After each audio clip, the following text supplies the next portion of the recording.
John. Hey, good evening.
Hello, this is Marie.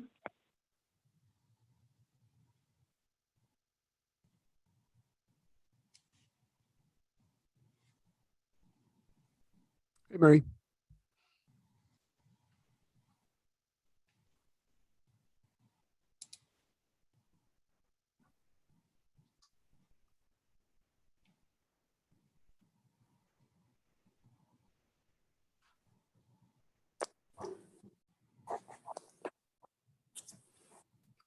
Hello, John. Hello. Evening, Wayne. Hey, Rob. Joe Mel. Who else do I see here?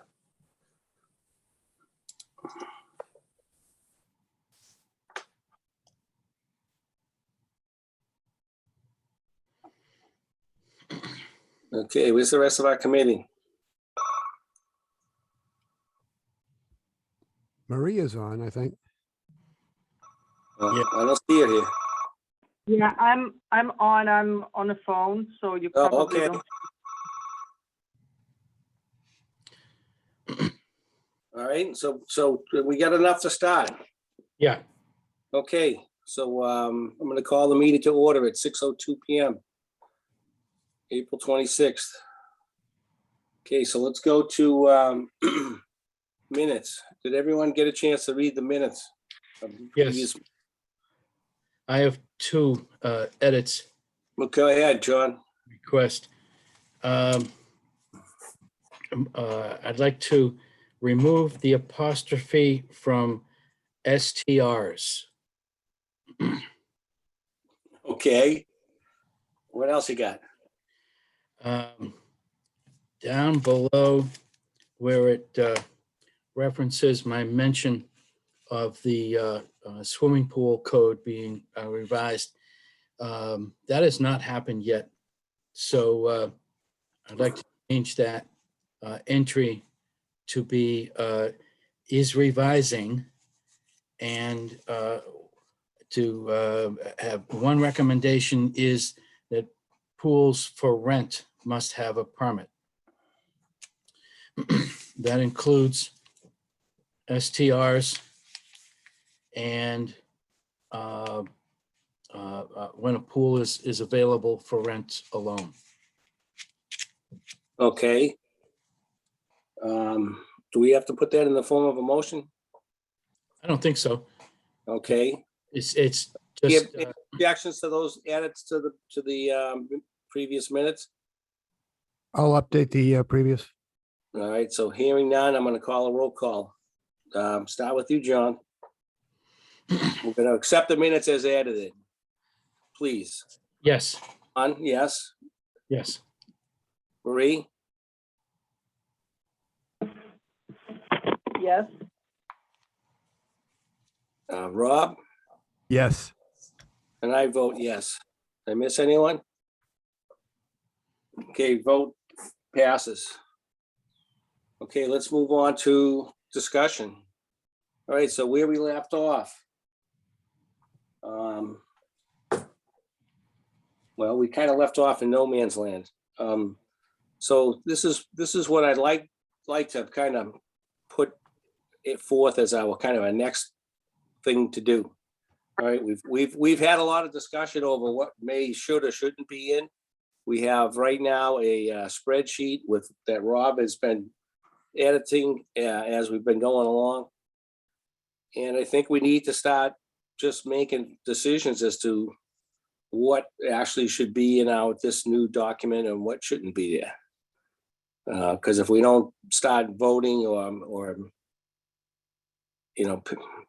passing on specific language, we could just go around and round in circles forever here. I'm not sure what's the easiest way to get that procedure started. But Rob, can you put that original spreadsheet back up on the screen? Is that possible? Sure. Hold on.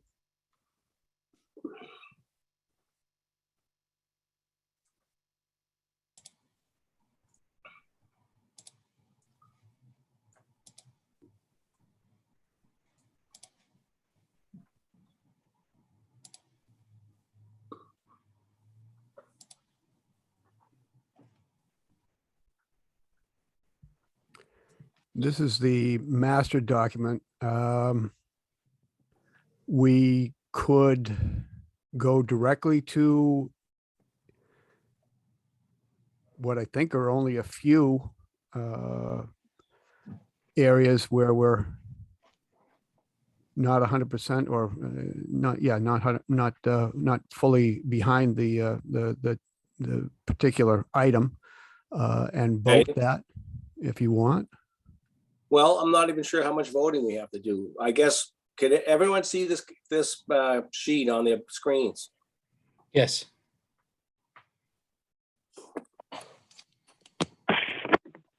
I'm on the phone, so I don't really see what's being presented, but if you just read, if you just read whatever topic we're discussing, I've seen the Excel spreadsheet. Right. Okay. So Rob, spool this back to the very beginning for a second, please. Okay. So the whole thing starts off with the purpose of it, right? So the purpose of the document of short-term rentals, I'm going to read it off the first batch here just real quick. Is intended to make the operation of short-term rentals legal for Nahant residents, and then we can define that a little bit. Protect the safety of renters and residents and ensure that the primary use remains residential. Ensure that short-term rentals will not be a detriment to the character and livability of the surrounding residential neighborhood. Does anyone have any issues with that first line, or would like to add it in any way? Was that our charge from last year's town meeting to make short-term rentals legal, or was it to explore the issue and report back to town meeting in 2022? Well, my impression of our objective here is to formulate a guideline for the town to use as a list of regulations to control. Could be doing a lot of things, but if we are assuming that we're not going to ban it outright, then we need to have something that controls it. And that's our task, is to come up with a list of regulations that has some kind of control over short-term rentals. And I can read it right directly back to you if you want, Wayne. Go ahead, please. Article 28, Short-Term Rental Bylaw Advisory Committee. Number one, to develop draft bylaws regulating short-term rentals pursuant to Massachusetts General Laws, Chapter 64G, Section 14, and two, to present those draft bylaws at a future town meeting or take any other action relative thereto. Okay, so that pretty gives us a lot of latitude Yeah, as far as what we may or may not bring back to a town meeting or some other kind of a vote, right? So if we could start off with bylaw changes. Unfortunately, bylaw changes usually started with the planning board, and I wish Steve was here because the planning board had a meeting immediately following our meeting of 2 weeks ago, and short-term rentals was on their agenda. So I would really love to hear from the planning board as to what, if any, progress they may have made. But again, not having heard that yet, we've got to start somewhere. Short of developing a bylaw that says no short-term rentals are allowed, which is what Linfield did, we've got to develop a list of regulations, and I think this is the only way to go about it. We've got a sample. I've looked at least a dozen others.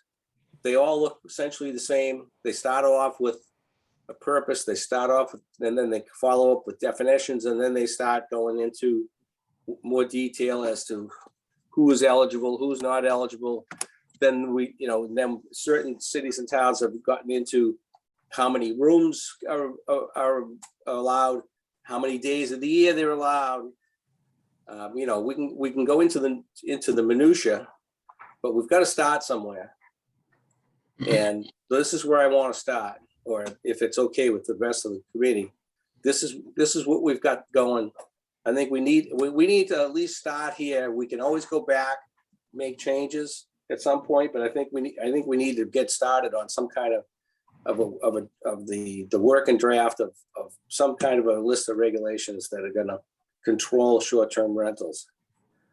Wayne, my understanding, and I agree with everything that you're saying. My understanding, just to put this in other words, is the plan is to eventually have a vote at town meeting as far as whether or not the town wants to include short-term rentals as an approved occupancy. You've got two approaches. You can just simply go say to the town, yes or no, do you want this? The approach that we're pursuing here is, basically, if we went to the town and said yes or no, and the town said, well, what's it going to look like? Then we'll say, well, we'll get that to you later, but let's vote on it now. This is taking the opposite side and saying, put together a program as far as how the short-term rental occupancy would be managed,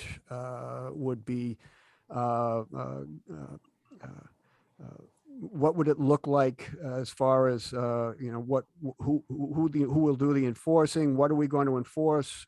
It's basically putting this together so that when the town does go to vote for it, they'll say, well, we already know what it's going to look like, so now we feel more confident in voting yes or no. It's just one of two different approaches, and we're taking the longer route, but it's getting a little bit more for people to think about when they actually take the vote. Right. Well, I don't see any point in going back to town meeting and saying, do you want to allow it? And then everyone's going to say, well, under what circumstances? So yeah, I think that if that was going to be the only question, anyone could have submitted something into the warrant for this coming town meeting and put that in there. That's way too simple, right? So I think this is the only way to go. I think we should assume that some short-term rental of some description is going to be allowed, because unless it gets outright banned. So let's assume we're going to have rentals of some description, and let's figure out how to manage it. We got nothing to lose by developing this list of regulations. No, exactly. And- We're basically, we're giving, again, the people the opportunity to say, okay, now we know what it's going to look like. We feel a little bit better about what our decision is on the vote. Absolutely. I mean, yeah, are there It's gonna very- be law changes in here? I think there will be. Because I'm still understanding that the whole concept of a short-term rental is gonna be considered an accessory use. It's not currently on the list of acceptable accessory uses within our zoning bylaw. So that particular section of our zoning bylaw is gonna have to be amended to include short-term rental. And once that's done, or if and when that happens, you're gonna need regulations for that to go with it. Otherwise, you're wasting time. Because right now, we don't have any rules that regulate this. So I think that's what we need to do. I think anyone- the only rule right now Nahant has is that, I don't know what it's called, the rooming section of the zoning regulations, right? That's what we talked about last time. But I don't know what kind of a fit that is, so. Well, my understanding is that our current bylaw that regulates the number of roomers and lodges essentially plays no part in this short-term rental discussion. Oh, okay. I was of the opinion that it should have many, years ago, but it seems like because there is no legal definition of all these different people, like what is a roomer, what is a lodger? Is it short-term, long-term? It's such a kind of a gray area within the law that our current bylaw is pretty much useless. Yeah, So- okay. I So mean, let's, even if that bylaw keeping- stays in the books, it doesn't really address the short-term rental situation at all. Yeah, okay, yep. No, I agree with this approach, so let's start actually drafting something so we have, we'll finish. So we've got a list. If we're working on this, we had the reasoning for this thing. So if we go through, well, unfortunately, we can't all see it. But does anyone have any issues with what's on this guidelines at this point in time? Well, if one of the highlighted pieces is that there be compliance with building code regulations, Right. then in the comments section, the housing code is mentioned, which is not the building code. So I think it's important to identify what larger regulation is going to be used as in reference, and it certainly can be the state building and health codes, as long as they are mentioned specifically. Here we've got 105 CMR 410. That's that's the health code, chapter 2 of the sanitary code. So Yes, some of that, this is, well, what we're showing here as far as the a dwelling unit or bedroom offered with respect to building code, that's what Cambridge says. This is Yep. coming from theirs. In our discussion, we talked about using the habitation code, and we could, as you say, we could have both. Yep.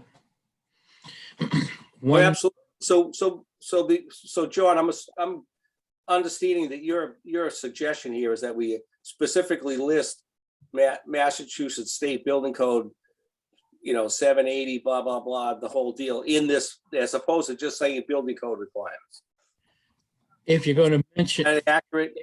if you're going to mention, reference a code, a law, whatever, it needs to be chapter and verse. Yeah, okay, I don't have a problem with that. And anyone else have a problem? No, that's how it typically gets listed in these type of regulations because people need to be able to find it. So if you put Yeah, the no, that code, absolutely can 100%. So we should list the specifics of the state building code and on that line, and then add in the sanitary code also. So we'll edit that and we'll figure out what it is. Also, folks, the specific mention of regulations that are being used, referenced, also tends to identify whoever is tasked with enforcing the short-term rental Nahant bylaw. Nobody other than the building inspector is going to enforce building code, and nobody other than a Board of Health agent is going to enforce a Board of Health sanitary code. Right. I think it's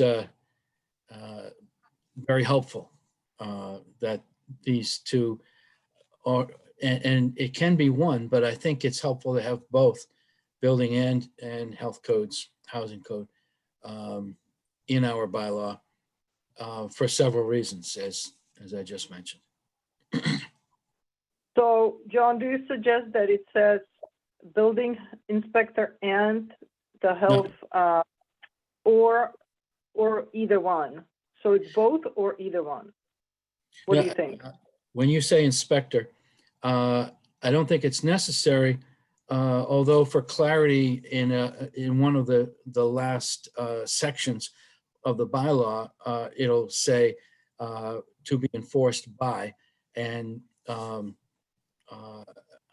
although I think it's implied, building inspector and Board of Health agent would be the enforcing agents for this bylaw.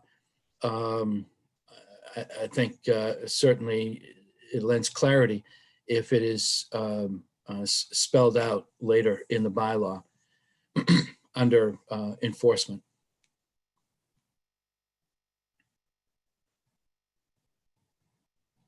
Yeah, I agree. I think that when we discussed this a couple of weeks ago, we weren't sure who is actually going to be enforcing it. So what you're saying is both you and Wayne will be enforcing this bylaw if it gets passed, right? Yes, absolutely. Absolutely, yes. But just for reference, I'm looking at the Lynn code right now, and it just says all rental units shall be in compliance with the state sanitary code and state building code. Right. Just Yeah, so I guess that's have a kind of the question. Who do you put the onus on, right? Do you just say that all the units have to comply, or do you also incorporate some form of an inspection? And then that's another thing that we're going to still talk about. I think personally, if we're gonna register all these units, then they need to be inspected before they get permitted, because there's no point in having a registration process and having someone renting out something that's not safe. I think every unit has subject to an inspection prior to its being permitted as a rental. Yeah, It doesn't necessarily have to be a full inspection, maybe, but it has to be inspected at least in a primary situation, because we don't know what some people are offering up for rent, and it could be very unsafe for all we know. If a permit is to be issued, it has to have an expiration date, and prior to renewal, it would need to be inspected again. This is the case for any function or business or situation that is permitted. It is implied, but would need to be spelled out that there would need to be an inspection prior to renewal. And so in this case, what do you guys think should be the renewal period? I mean, I agree with that. If you're gonna do inspection, somebody needs to sign off on it. But do you think you have the time and bandwidth to do annual? Do we do semi-annual? Like, what is the frequency of these inspections? Just to make sure that everybody can actually do it, right? I would think an annual inspection would be the shortest time period. I certainly wouldn't want to be doing it more than once in a year. I would almost be inclined to maybe even go up to a 2-year period, but let's start off with an annual and let's see how that runs. So I just heard the perfect question, Wayne. Do we have the bandwidth? And I'm going to speak for Wayne when I say no. We do not have the bandwidth. However, we accepted a task, and it's up to us to figure out how to get it done. It's not necessarily up to us. It's up to the people that run the town to figure out how to make it happen. Sure. You know, if other people have to be brought on board to do some of these inspections and stuff, that's up to the town to decide how to get it done. If this is what they want done. When We're not necessarily taking on more work here right now. We're just saying, right now we're just working on a list of regs. We're not gonna, no one's promising anything how this is actually gonna turn into reality. Yeah. Right. But again, That's not in our job description. Then there needs to be people who enforce it, right? So you gotta think about that. It's gonna get enforced by the inspection department and the Board of Health. It doesn't have to, you don't specify a specific person, because if the Board of Health decides to sub out this process to some other entity, then that's up to the Board of Health. We'll never get this to the point where every little minutia is going to be worked out. That's okay too. It doesn't have to be. Yeah, we've got to have a general. That's why I'm saying we got to keep it at least a little bit vague up front, because who knows? Give it a general framework, and all those details will have to be moved over to someone who has to figure out how much it's going to cost and all that. Exactly. So I mean, let's not put too much minutia in here. Let's keep it relatively broad based so that it can be tweaked and worked on. Okay, so let's keep moving down the list. Where were we, Rob? Okay, so we kind of dropped down as far as into the code issue here, which is highlighted in green right now. Right. Just to touch base back here as far as other things that I had highlighted. One thing that I will add, and go ahead, is a definition for owner occupied, just so that it's described here. Okay. Okay. So that would go in here along with these other definitions as far as operator occupied, owner adjacent, that sort of thing. We define it here just for clarification. All right. So then we have that definition though, right? You know what? I don't have one now. I'm happy to leave this highlighted, and I'll find. Let's leave it highlighted, and we'll get back to it. Yeah, well, that's one of our debates, right? Isn't that one of the things we're debating, is whether or not we're going to allow a non-owner occupied dwelling to be used? Yeah, to me, it's a two-part question. In this case, we define it so everybody knows what it is, and then we move down here to as far as what Cambridge said, only owner occupied, operator occupied short-term rentals and owner adjacent short-term rentals are permitted. That's where we got into those two lines have to be tweaked in and of themselves. One can't exist without the other one. Oh, absolutely. Absolutely. All right. But again, that's the issue that right at this moment anyway is totally still up in the air. Yep. Okay, so let's move down the list a little bit further.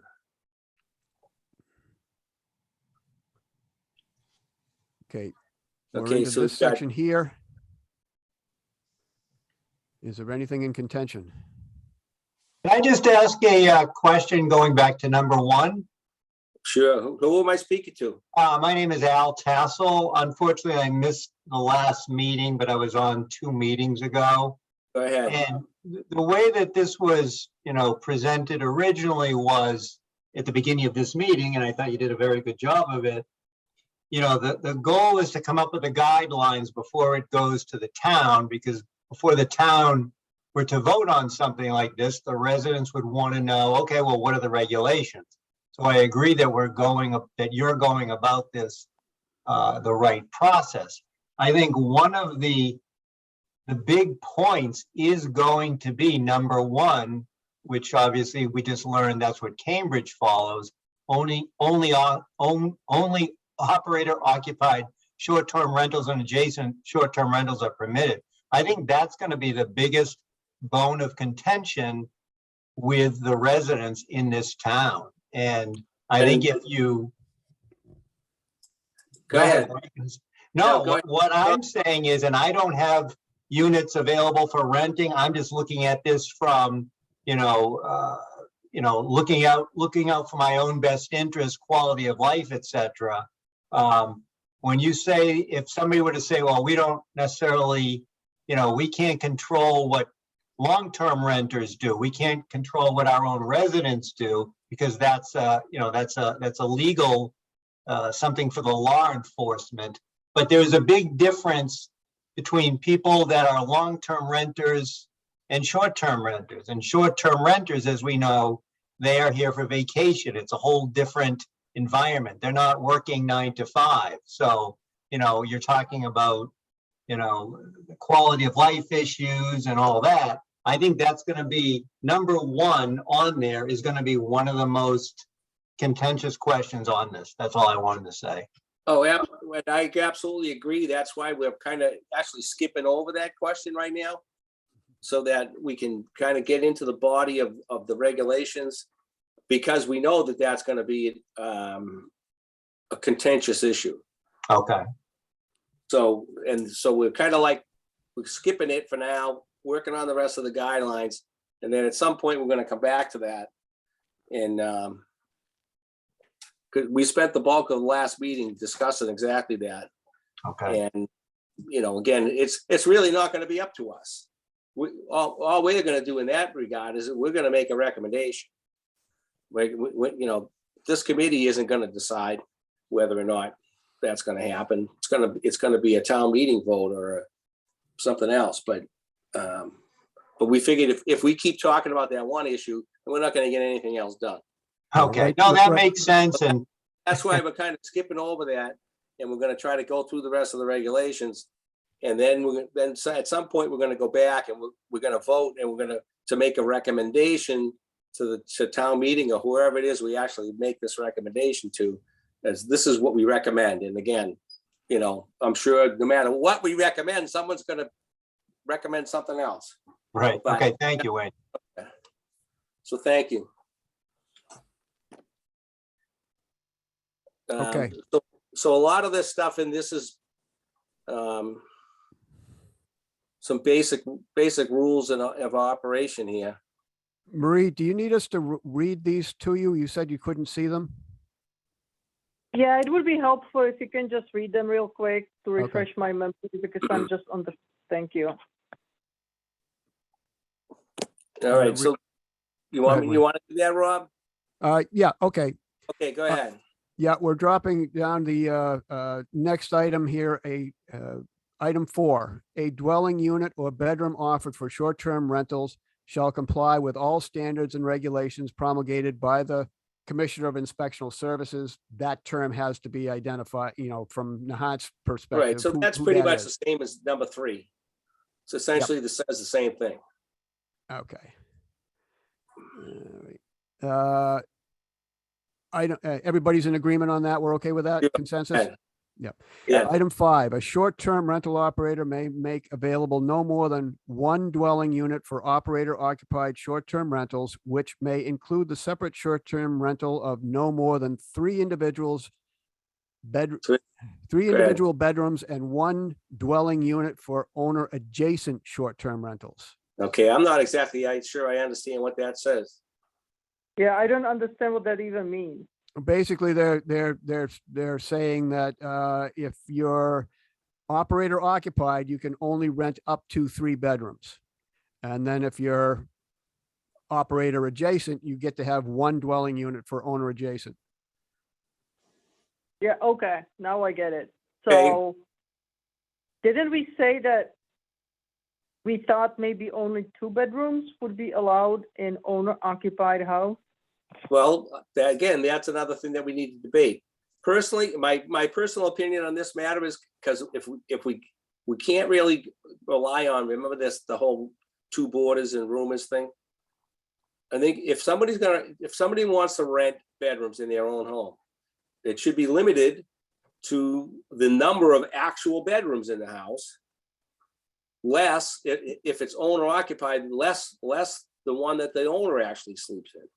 Right, so a 3-bedroom home can rent out 2.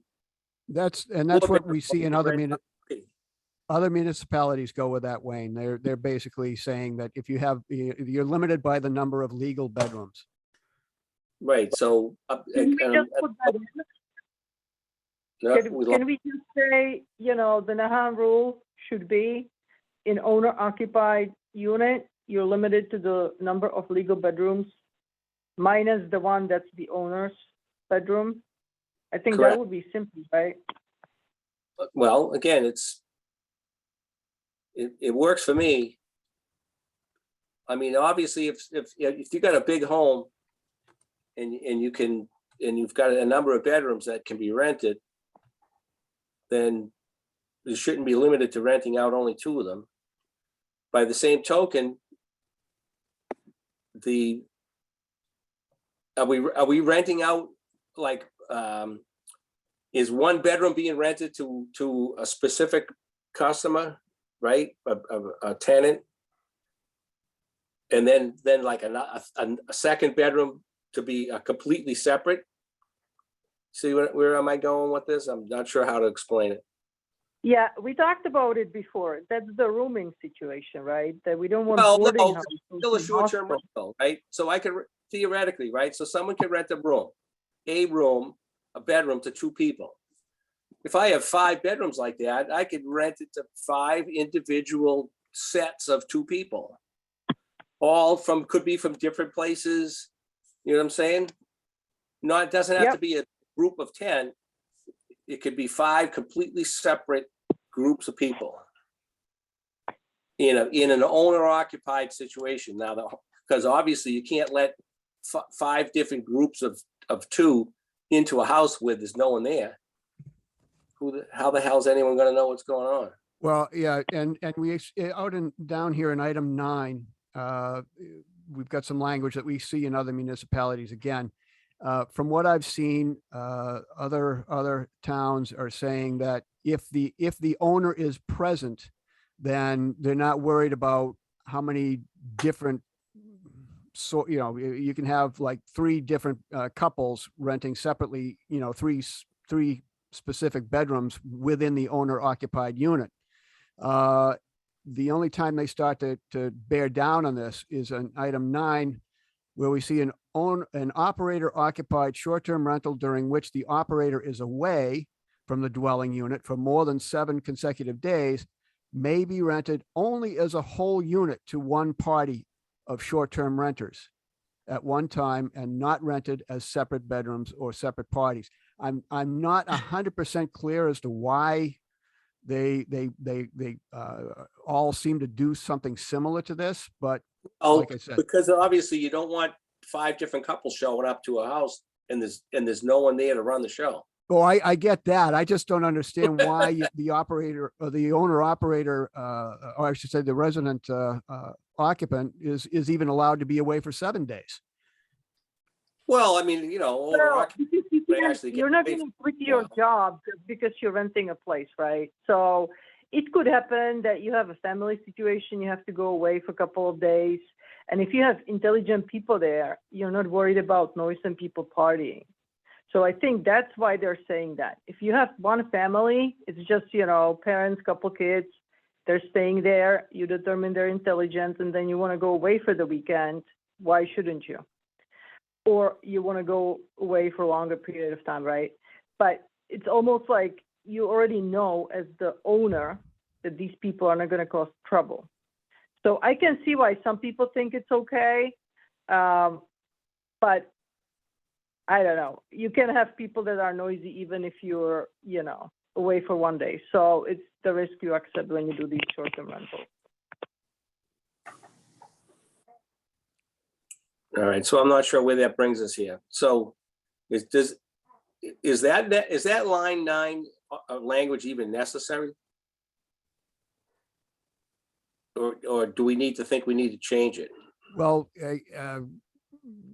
based on what Marie just said, and it makes more sense to me now. I hadn't thought of the situation where maybe somebody had to be away for an emergency, that sort of thing, and they'd already pre-booked these this location.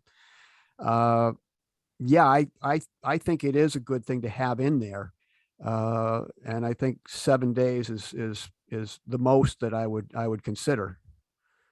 So the language in that line number 9 makes sense.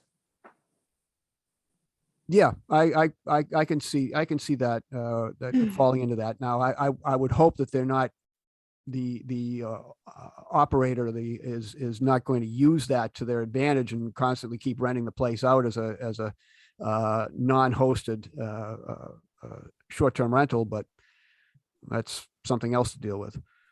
All right. So let's keep moving down the line list here then.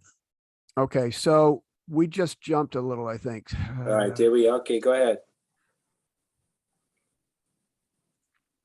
Okay, item 6, operators of short-term rentals shall remit the appropriate body to the appropriate body, all fees and taxes as required by the city Okay, and or that's state. That's boilerplate language. Item 7, short-term rental operators shall maintain liability insurance appropriate to cover the short-term rental use. The state actually mandates that they have at least $1 million from a liability standpoint. So we could trim that up a little bit if we just put in that a minimum of $1 million. It's okay. also that's often provided anyway by the listing platform like Airbnb. I think they basically give that to their hosts. An owner adjacent short-term rental may be rented only as a whole unit to one party of short-term renters at any one time, and not rented as separate bedrooms to separate parties. Right, that makes sense. Yep, absolutely. So item 8, item 9, we just talked about. Item 10, the number of individual bedrooms made available for operator occupied short-term rentals within a dwelling unit shall not be greater than the number of lawful bedrooms in the dwelling unit. So I think we just talked about that too at some point. Yeah.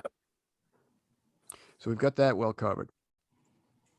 Renting for an hourly rate or for rental durations of less than 10 consecutive hours shall not be permitted. I'd like to see that be 24 hours, to be honest with you. I have to agree with you there, Rob. I mean, Yeah, make it's at least a hours day, minimum. right? One rental period, you know, time in versus time out. Yeah. You know, whatever that rental period normally would be. Yep. I'd rather not, have this turn into a place to park while you go to the beach. Oh, absolutely. And commercial meetings and uses are prohibited. That's line 12. Yep. Commercial And the- meetings and uses are prohibited in short-term rentals. And we do have, I know, one location that advertises weddings and retreats. Well, we can put it, that line, I'm saying So should stay off. do you think you have to define it a little bit more, the commercial use, to include weddings, corporate Well, offsites, and have to all make- of that. I think once you start making a list, then someone's gonna say it wasn't on the list. So I think Oh, yeah, yeah. commer- That's a good commercial point. purposes kind of would covers everybody. That's good. That's a good approach. Next section, procedural requirements. This gets a little shaky as far as applying it to Nahant in some cases. Procedural requirements, the following information shall be provided to all short-term renters and posted in all owner adjacent short-term rentals in a manner to be determined by the Inspection Services Department. A, instructions for disposal of waste. B, an emergency exit diagram in all bedrooms used for owner adjacent short-term rentals and all egresses from the dwelling units. I don't know why you would limit that to owner adjacent. I wouldn't mind seeing it Yeah, in, we could probably eliminate that. yeah, Eliminate the owner adjacent thing and just put it on all bedrooms. Yeah, All bedrooms should have some kind of an exit diagram. absolutely. Item C, contact information for the short-term rental operator, or when the operator is not present, the contact information for a locally available contact designated to respond to all emergencies and problems that may arise during the rental period, whether from renters, neighbors, or municipal authorities. Yeah, sure. That reads pretty well to me. Yep, I agree. The certificate of registration for the short-term rental. Yeah, that's state now, right? Yep, I believe so. yeah, that's the state certificate. Okay, so now we come I back. think it should be actually, if Nahant decides to do some form of inspection or application, that should be included as part of the application, because you want to make sure that these people are registered with the state. Oh, yeah, it will be. Absolutely. Okay, so where we got the number 2? So this is one that we left open as far as the information that would be required. The operator of an owner adjacent short-term rental shall keep accurate books and records, make them available upon request of the Inspection Services Department, and maintain such books and records for a period of 3 years. I would leave it in there for now. If it was up to Yeah, me. I We can actually, always delete it later if we don't think it's necessary. a recommendation that I will make later on is that we do this for everybody. Just so we have everything in one place. We shouldn't be in a position where we have to rely on say Airbnb or VRBO to get this information. We should be able to, the town officials should be able to get at it. So let's see.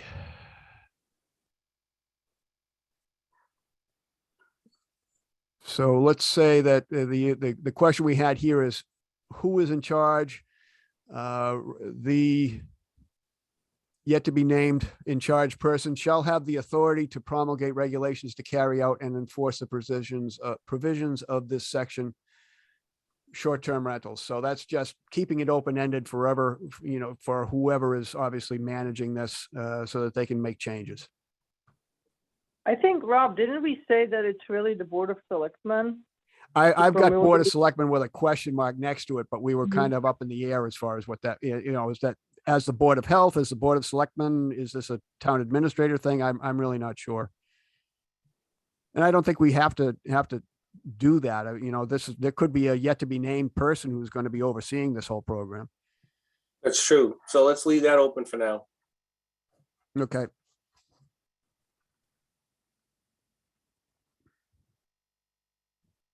All right, so now this registration thing has got a lot of stuff particular to Cambridge, so we'll have to play with that. Yep. Want to read it in want to read it now, Wayne? Well, let me run through it for you.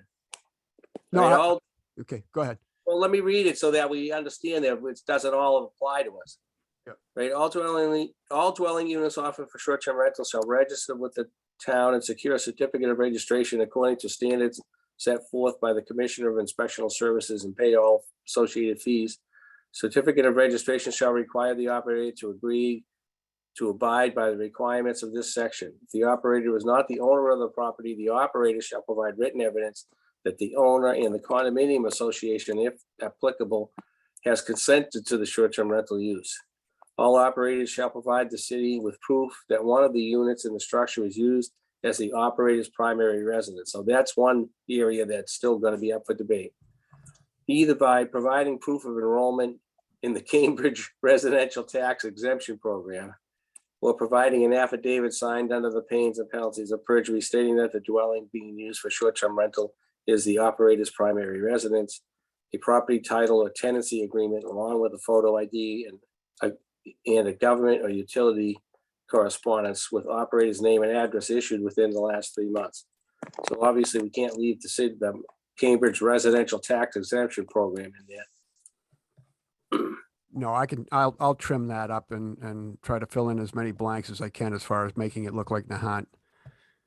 Exactly. All right, so let me go down to line number 2. Prior to issuing or renewing a certificate of registration, the Inspectional Services Department shall conduct an inspection to verify that each dwelling unit and bedroom to be rented to short-term renters meets all building code requirements for occupancy, meets all other requirements of this section 4.6 short-term rentals and regulations promulgated by the Commissioner. And it is the responsibility of the short-term rental operator to renew its certificate of registration every 5 years or upon change of operator or owner. So they've put these out for a 5-year registration period. That seems a little long. I'm thinking 2 or 3 would probably be more appropriate. I'm not seeing it that long anywhere else, to be honest with you. Well, again, it's 5 years is a long time to give someone permission for anything, right? I mean, we do, all the other town items are done annually, like liquor licenses and all that other kind of stuff. So, 5 years is definitely maybe too long. Long-term tenants, didn't we say that long-term rentals can get one inspection and then they get another inspection when tenants move?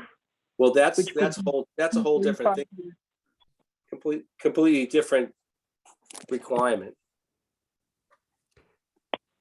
Right, I because agree. a long-term rental is a certificate of fitness by the Board of Health.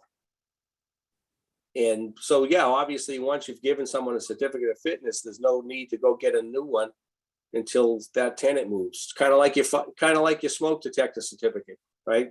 You get one once, and you don't need to get another one until you sell your property and need to. So some things last longer than others, but if we're talking about this particular use, I think a one-shot deal, I don't think is the way to work it. I think it definitely needs to be inspected. I don't think it should be done annually, but I think 5 years might be a little too much. Yeah, 5 years is too long, especially if you have issues. Maybe 3 years is, something that we can think about. I don't know. Well, maybe we can tweak it to say something like, because once we've developed these regulations, theoretically, then we could be somebody's going to be getting complaints, right? We know that's going to happen at some point. So maybe we could base a reinspection on the number of complaints. Maybe, if you get X number of complaints, you get reinspected. I'm not sure maybe where we should go with this, but one idea that I had on it, Wayne, was to go with a biannual unless complaints are on file for the location, at which point it would be renewed yearly. Well, we can tweak that too. Something along those lines. That, but annually is too often. 5 years, I think, is too far out. So maybe somewhere in the middle. So let's give it some thought, and we'll come back to this, and we'll put a number on it before we finish the document. So where are we going after that, Bob? Okay, well, I don't know if anyone else has some. Anyone else with ideas as far as things that they would like to look at? I have a few, but, you know, it's put it out on the floor as far as everyone else. Sure, if you got something to bring up, let's do it. All right. Again, these are ideas. I'm just Go ahead. throwing things out. One would be license available to Nahant residents only. This would be Yeah. primary Nahant resident. This is their primary place of where they live, rather than Go ahead. somebody that winters in Florida. Limit number licenses for town. I don't know what that would be. Okay. And I saw one reference in the community where they were giving them out based on a lottery yearly. Okay. Now, limit the number of licenses per street. Okay, I hadn't thought of that. Well, something like that would be, you know, obviously, if we're concerned with not turning a given street into a commercial zone. Go ahead. Yeah. All right. I mean, I understand the concept now that you're mentioning it. Yep. License hearing prior to issue. Abutters receive written notice of hearing. I don't see why anybody it gets. should be a problem. What's that? But that should not be a problem. Yeah. Okay. Yeah, but okay, so hold on, guys. What do you mean with a hearing? How long does it take? How is it scheduled? Who needs to show up? And then what? I mean, you think annual inspections are a lot of work? Scheduling hearings for everybody who wants to do an Airbnb or applies for a permit, that could be a whole event. So I'd be careful about scheduling hearings. Well, how are you gonna decide whether or not to issue the license if you're not gonna have some kind of a hearing? Let So me that's ask you another a question. thing. I mean, wouldn't that be just a paper process? I don't know. Inspector shows up, reviews the property, gives you stamp, yeah, complies, doesn't comply, and then you get the probably. certificate. Does it have to be hearing? I don't, it's a good question. Right. You know, when we're changing an occupancy from residential to at least partial commercial, I think the abutter should have a voice. Well, that's another discussion we'll have to have.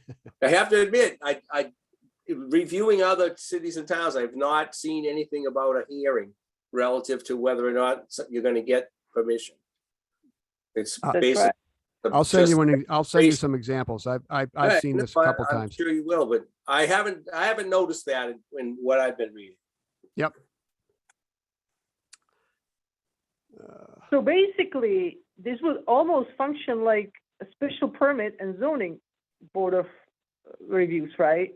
I mean, you Well- apply for a special permit, your neighbors have a say whether or not it should be granted. So then you would be turning this process into something like zoning board of appeals, right? If you And actually, We're gonna, if a if hearing and if people a have an hearing opportunity be to weigh required, that in and all that. would be after. I Yeah, think that's a good hearing example. would definitely be similar. Yeah, that's a good example. We're doing that now as far as our own bylaws. Multifamily, 3 or more units limited no more than 25% of the units as far as short-term rental. And that's basically saying, let's not turn it into a hotel. It's certainly worth considering. License hearing prior to renewal, or if complaints filed since last renewal, abutters receive written notice of hearing. All right, so that's essentially the same as number 4. Yeah, it's getting to the same point.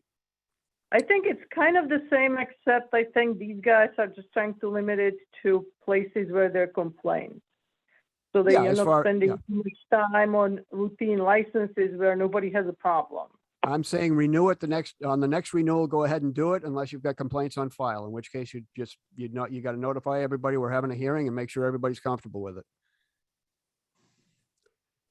2 license tiers. First one, up to 3 guest license, owner occupied, no separate entrance, no separate cooking facility inspection for, what do we call that one again, John? Health minimum standards of fitness. Right. Oh, they are habitation. That's the word I was Certificate looking of fitness.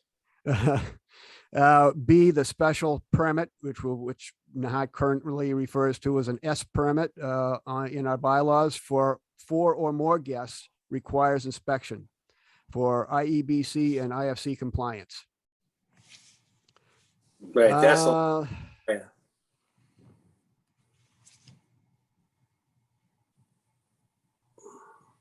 Where is this, where are you finding this S permit? The S permit is, you'll see it referenced in someone who wants to increase the size of their home, of the space used for their home occupation. They've got to get a special permit to do that. I think it's limited to 25%. And you can go as high as maybe 30 or 35%, but you have to do it with an S permit, the special permit. Okay, well, I'm not sure that applies in this situation. No, I'm using that as an example. That's what we do No, now. I'm saying, I'm just thinking that, I don't think it matters how much of the house we're using or not using either.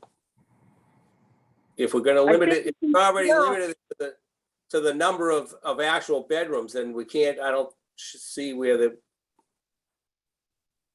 it should Yeah, I agree. If change you just any. basically say you can only use legal bedrooms, then this, I don't think it makes any difference, right? Yeah. I mean, if I have 4 bedrooms, I think then it's I should be complicated. able to use them. Okay.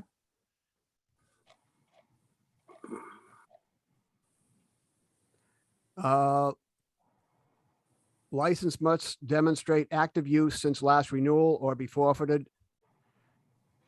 Suggested at least 1 day and 5-month period. Basically, just don't get the license and sit on it. If if you're going to have it, then you should use it. That Well- really comes into play if the town limits the number of licenses out there. Right, yeah, Right. right. If you limit the license, you can't have people hoarding them. Yeah. Yeah. Trying not, and that goes with the next thing, no transfer of license. We're trying not, in these 2 examples, I'm saying if the town does limit the license, then we don't want to have the license have a value all by itself. Yeah, absolutely. We should, as John has pointed out, we might want to add something as far as pool inspections, as far as our own guideline. Yeah, Okay. okay. Yeah, that certainly makes a certain amount of sense. All right. So this next piece includes something I want to read to you. And I had it pulled up, but now I don't. There it is.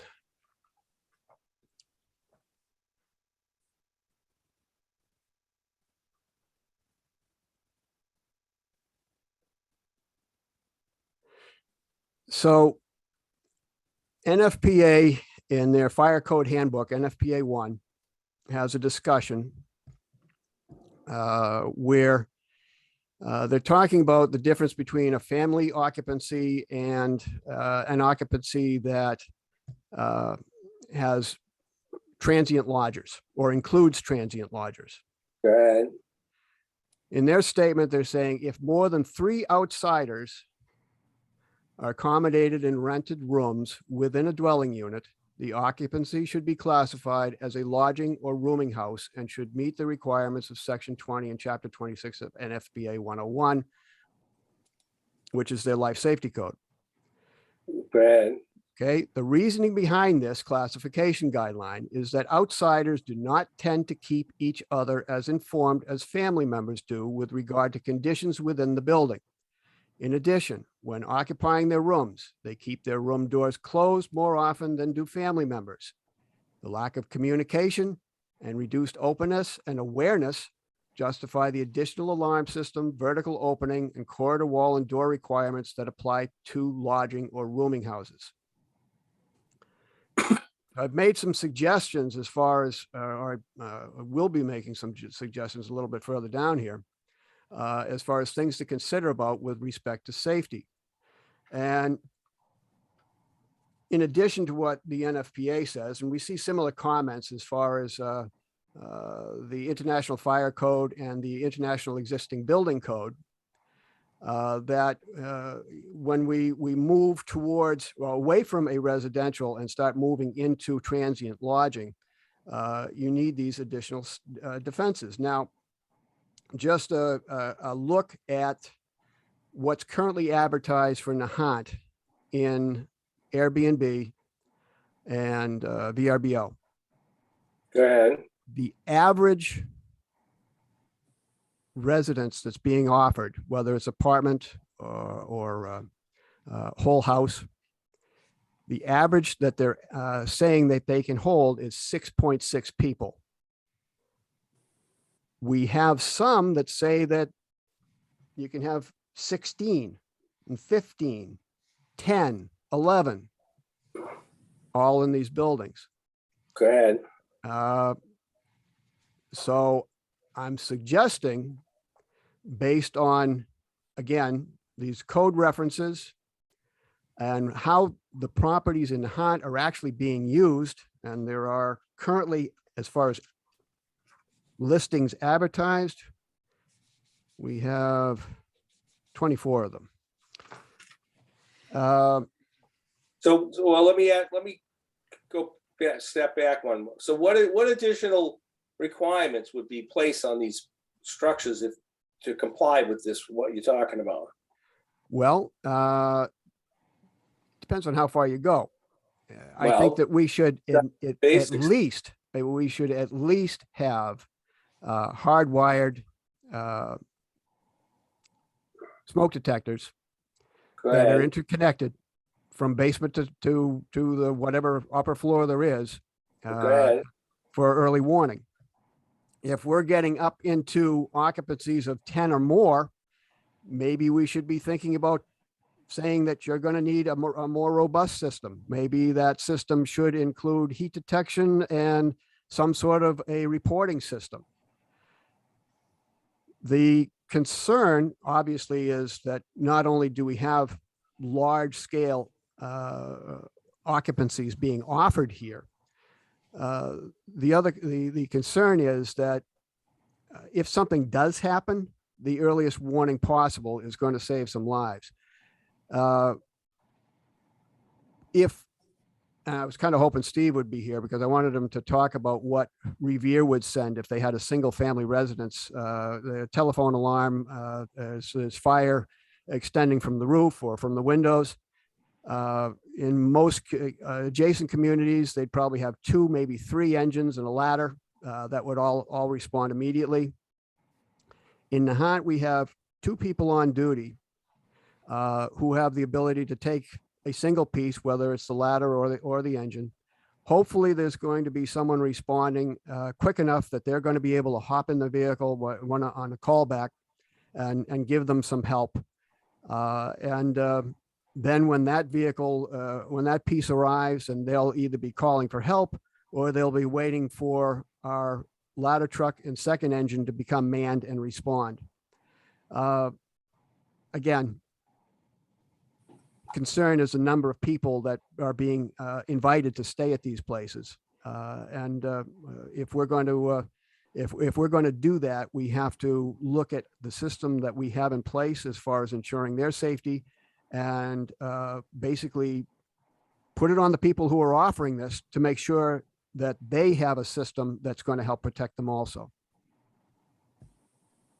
But what you're talking about, Rob, is when let's say a house that can accommodate 10 people, 16 people, that's a huge house, right? So what you're saying is that this is an issue if you're renting to different people who don't know each other. You're renting this to the whole family who know each other, it's not a concern. Am I understanding this correctly? Not at all, Marie. It's like I read as far as that NFPA opinion.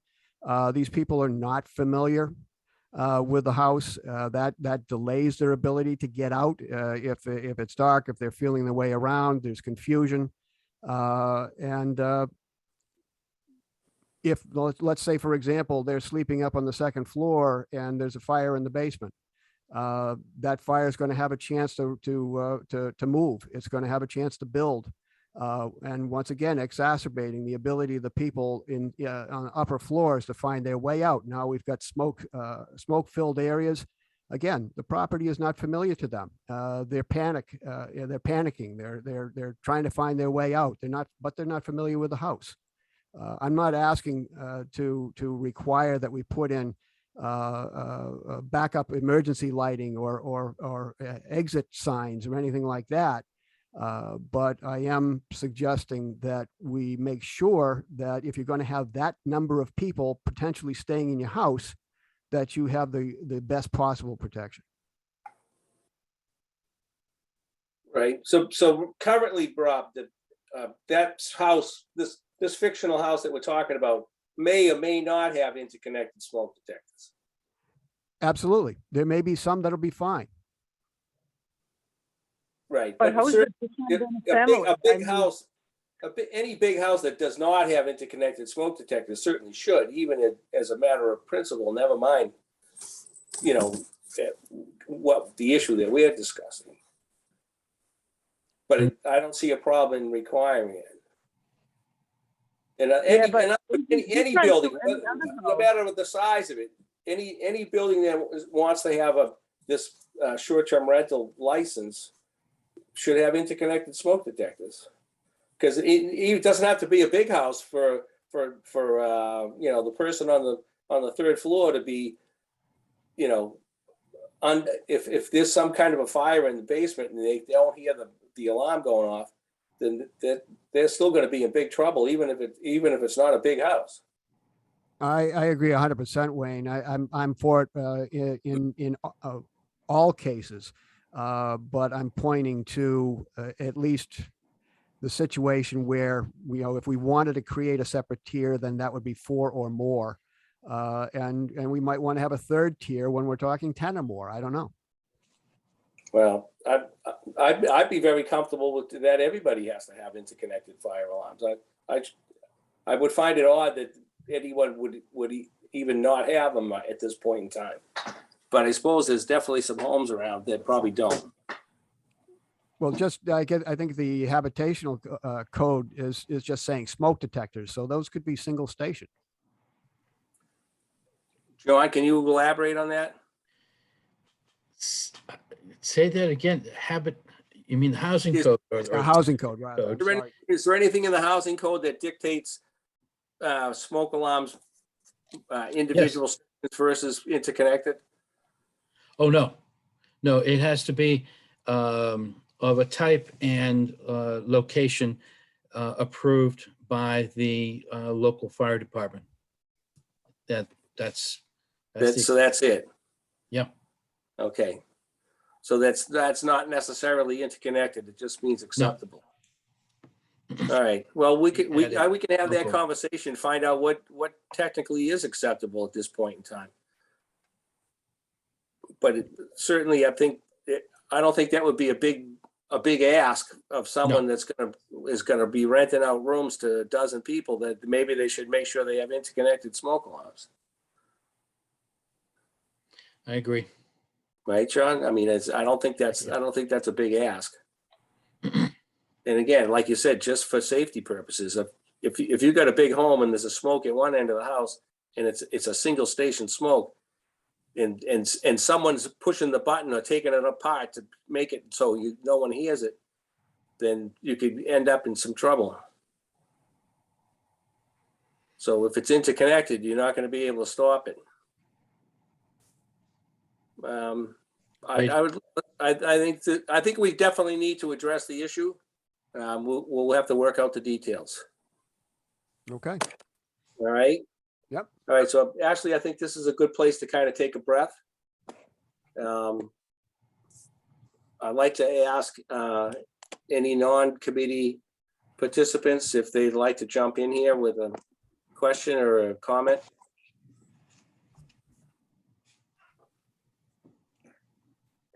Anyone? Al Tassel speaking. I think a lot of the questions that were just proposed as far as, how many of these permits should be allowed, how many per street, perhaps a lottery. I think the tighter you come up with these sort of questions / regulations, that's what the town folk as a whole are going to really look for. Because obviously there is going to be opposition. I mean, there's opposition to anything when a town tries to change anything. But in essence, yes, you are converting residential into commercial. So I think the town residents and obviously abutters need to have a say in this. So I think limiting the scope of what can happen is only going to be a good thing. Okay, thank you, Al. Anyone else want to jump in here? Yes. Hi, it's Michelle Capano, 29 Ocean Street. I Yes, go just ahead. had a couple of questions related to how other communities, like, the city of Boston has hotels and services to tourists. How are we going to address properties with, I know you talked about smoke detectors, but what about, fire sprinkler systems? Is there and I don't know if there's a requirement in the building codes, like if the house is built after such and such a date and is a multifamily, if sprinklers are required, and if these houses are being converted to support, multiple non-residents, should there be something that says if you're going to be going down this road, you must have a sprinkler system installed? And it just further tightens, the requirements. It protects the people that are going to be potentially, staying there in short term versus, residents in the area, in case, God forbid something happens, fire jumps from building to building. I just think long term, like what do the building codes need to look like as well? All right, so current building codes require a residential sprinkler system in 4-family and up. Okay. So, that would be very few structures here in the town of Nahant. That's new And construction. But it's not a retroactive regulation currently. Unfortunately, it's the same across the country. There are very, very few communities that have required anything such as a 13D system, which is a very inexpensive design for 1- and 2-family homes. In the handful of communities that have done it, the results have been stellar. But unfortunately, there's been a strong pushback from developers as far as requiring, they don't want the expense of adding these systems. So it really hasn't caught on despite good results in the communities that have them. That's helpful. Thank you. And then the other question is just regarding a potential tax burden on the community if we had to add an additional fire resource per shift to support potentially a 10% increase in population because of these multifamilies and additional seasonal residents, whatever you want to deem them, with short-term rentals. But you potentially could have, that population increase, and then we would need to think about, what's the appropriate level of coverage. I don't even have an answer for that. I don't know. I don't No, think I don't we can expect an answer. I just think it's something for the community. speculating on. I mean, we From still only have X amount of dwelling units in town. So I'm not sure that the It's not the number of dwelling units. percentage of overall time and number of people that are going to be living in the dwelling units that exceed what is typically allowable. Michelle, in my approach, I'm anticipating that the town is not in a position to change the structure of the fire department. So I'm asking to see if the town wants to put the onus on the property owner to take additional steps to try and make up some of that shortfall, or potential shortfall, I should say, because the town isn't going to be able to spend the money for adding firefighters for this. So are we possibly really not considering a seeing separate classification for those real estate properties that are going to be deemed short-term rental? Because right now we only have one single classification, which is residential. So we would need to convert those to some type of between a commercial and a residential classification. no, that's No, not. so That's not being discussed at any point, or to this point. So I mean, let's just what make would- sure I understand the concern though, Michelle, because I don't think that's the problem we're trying to solve. So currently in Nahant, from what I can tell, a lot of people rent either single family homes or apartments or rooms in their own house or accessory to their own house, like an in-law suite and stuff like that. If you're not renting those units as a short-term rental, those homes or apartments could be rented as long-term rentals. So the same, so that's what we're saying, that you can only rent legal bedroom. So if you don't have short-term rentals, a lot of these units will be converted to long-term rentals. So how is that increasing population of Nahant by 10% if we're only So if you- allowing So if legal you bedrooms factor a to be rented? typical, say, holiday weekend, right, Mhm. with these short-term Yeah, rentals, just exactly. assume it's 200 or 300, we're at 3,400. So say it's 300 people on a typical additional weekend. Exclude the Ocean View, exclude the Country Club, right? These are short-term rentals that are all rented for a 4th of July weekend. You have additional people in town, you have additional traffic, right? Holiday weekend, obviously they're staffing up, but if it was a weekend where they weren't staffing up, do we have a potential impact? Just throwing it out there. That's all I'm saying. Mhm. And Yeah, it's no, no, I'm sa- just it's trying to figure it out. Because right. No, I personally understand that. feel like the same, you know what I mean? Like the house, if it's not short-term rented, it will be rented on long-term basis. And so However, still what you have do with the those same people. exception properties, like the one on Pleasant Street, that does, certain events and it can have up to 25 people. Mhm. You have Yeah, some I of don't these know. major So I don't know. multi-large That's- homes. That's my point. That's how, just, Yeah. and it's for Yeah. it's for your community to think about and adopt. That's what we're trying to address in this whole list of regulations, is that a property such as the one you're talking about.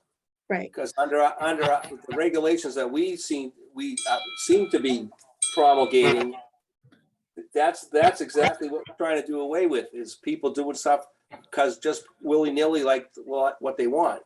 That's why we want to develop this list of regs, because you've got people that are just doing whatever they damn well feel like. Mhm. The last thing is, I know you talked about commercial use. I think you need to put some guardrails around what commercial use means for short-term rental.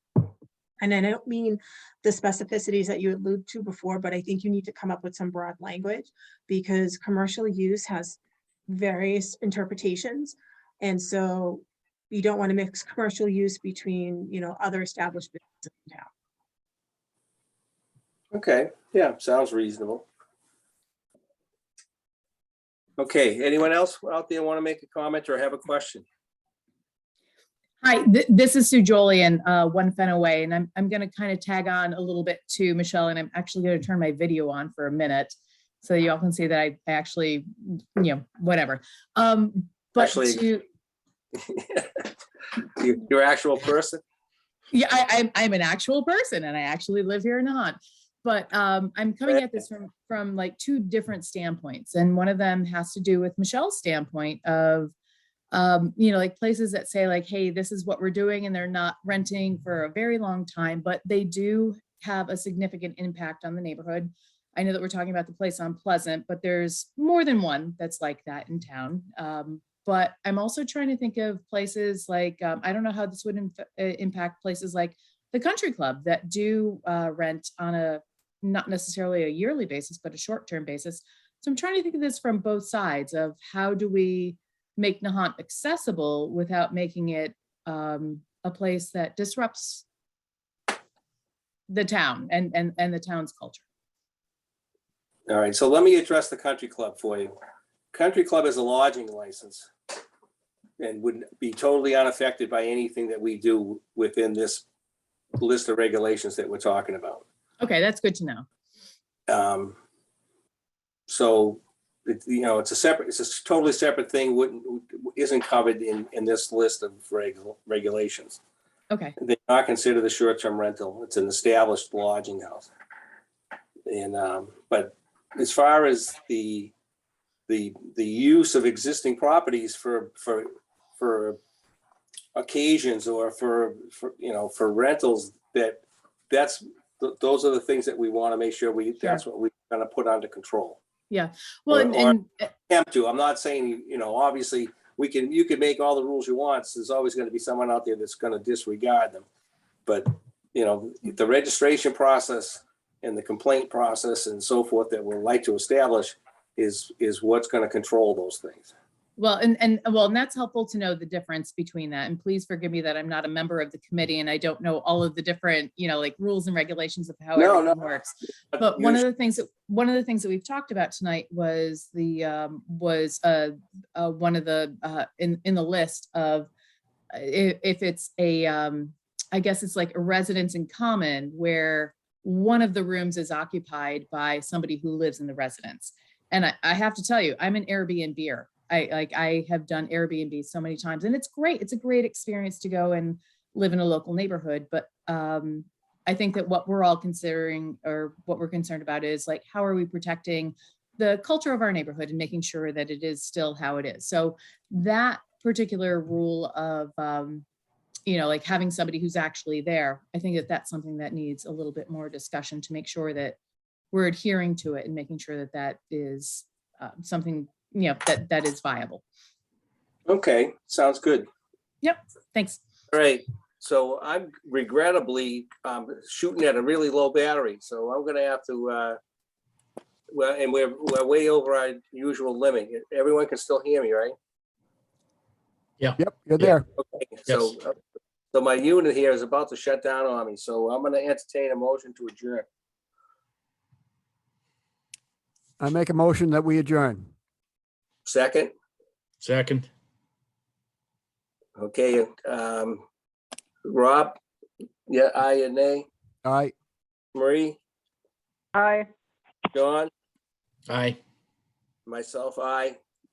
Meeting adjourned. It's at 7:25 PM. Thank you. Rob, you gonna set us up for our next meeting?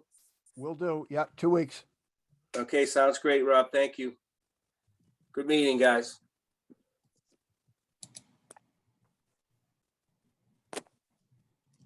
Hey, back.